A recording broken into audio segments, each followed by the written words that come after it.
கண்ட அவமானம் வென்று தரும் வெகுமானம் வானமே தாழலாம் தாழ்வதில்லை தன்மானம் மேடு பள்ளம் இல்லாமல் வாழ்வில் என்ன சந்தோஷம் பாறைகள் நீங்கினால் ஓடைக்கில்லை சங்கீதம் பொய்மையும் வஞ்சமும் உனது பூர்வீகமே ரத்தமும் வேர்வையும் எனது ராஜாங்கமே எனது நடையில் உனது படைகள் போட்டிப்படுவே அடே நண்பா உண்மை சொல்வே சவால் வேண்டாம் உன்னை வெல்வே வெற்றி நிச்சய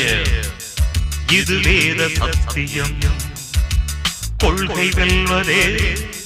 நான் கொண்ட லட்சியம்